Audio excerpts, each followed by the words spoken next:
Hi, you guys. Welcome to Life with Charlene. I'm so happy to be here with you all. I have some interesting news to tell you today.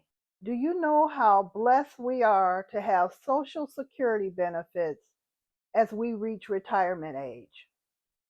Do you know during the Great Depression from 1929 to 1939, what did they do? There was no Social Security benefits until 1935. So, what did they do in the meantime? What did they do before 1935 to save for retirement? Let me tell you what I found out.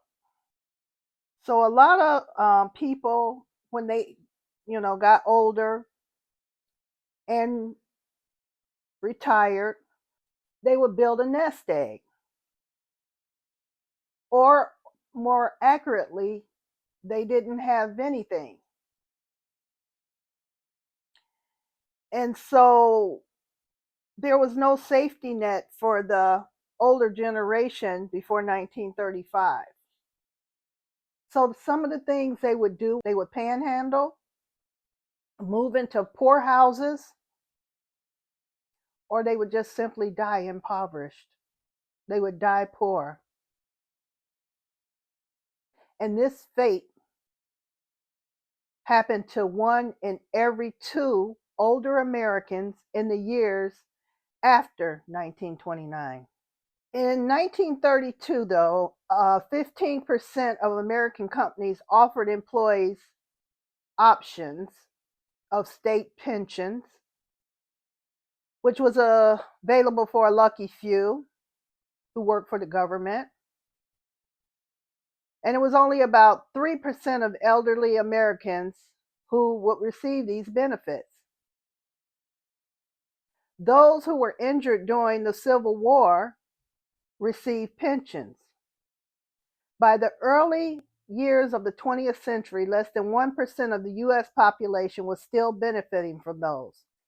Some seniors relied on help from church, neighbors, just to stay afloat.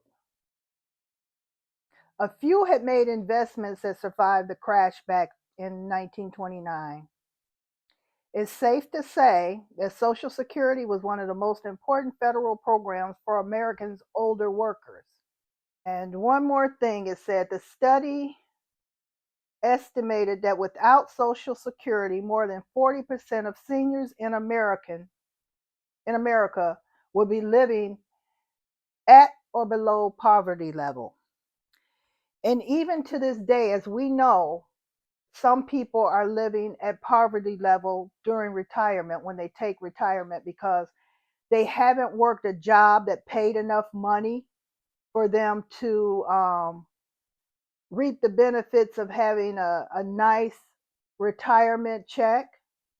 Some of them may have received pensions from government jobs.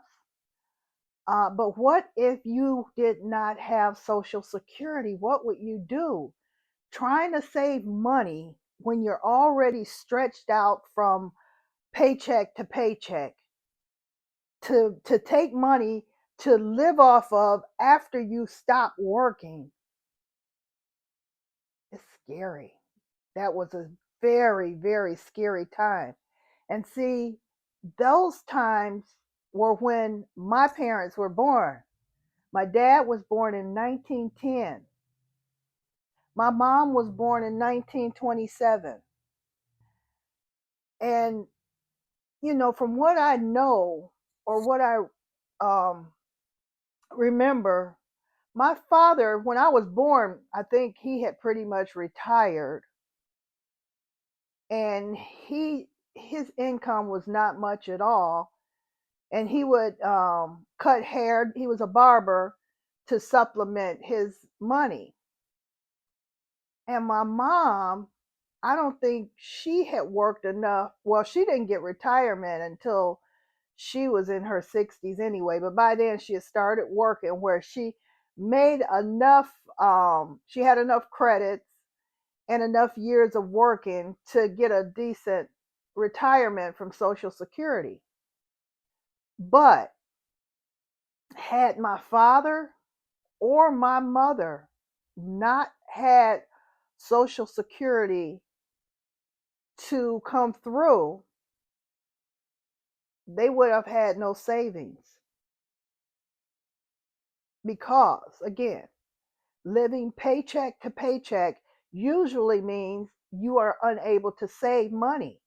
That happened to me a lot, you know, raising kids by myself. I wasn't getting child support. And then mismanaging money that I could have saved and should have saved, instead doing something else with it.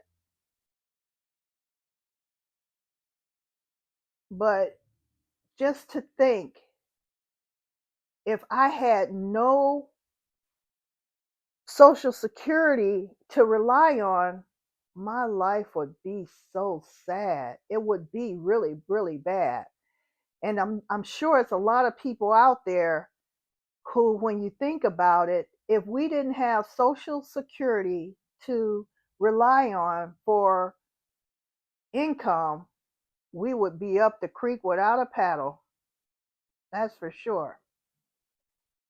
But now, thanks to you guys for being so supportive and pushing my channel out there, I'm actually making an income off of YouTube, which is a wonderful thing.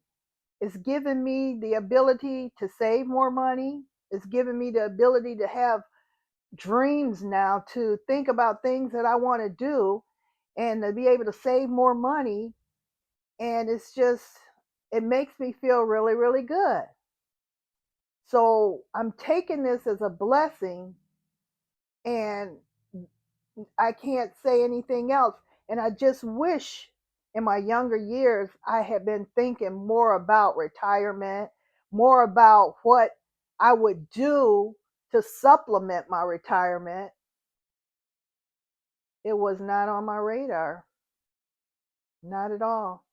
And when you're young and people mention retirement, you go, huh, retirement? I'm not thinking about retirement, and you're really not. And you just go that way throughout your life until you retire, and then what? Now what? Oh, I wish I had saved more, put away a little something, thought about it, really thought about it. But you're living day to day. You don't think about it. All you're thinking about is getting from one day to the next. And sometimes keeping up with the Joneses. Not good. But anyway, I just wanted to come on here today to let you guys know when Social Security started in 1935, what was going on before that time period. So we got lucky, but it's still sketchy on whether it's going to be there in the, for the long run. So it started in 1935. So for 90 years we have been getting Social Security. And we get Social Security because we put money into it when we get paid. If we're getting paid, do you know how many people work under the table?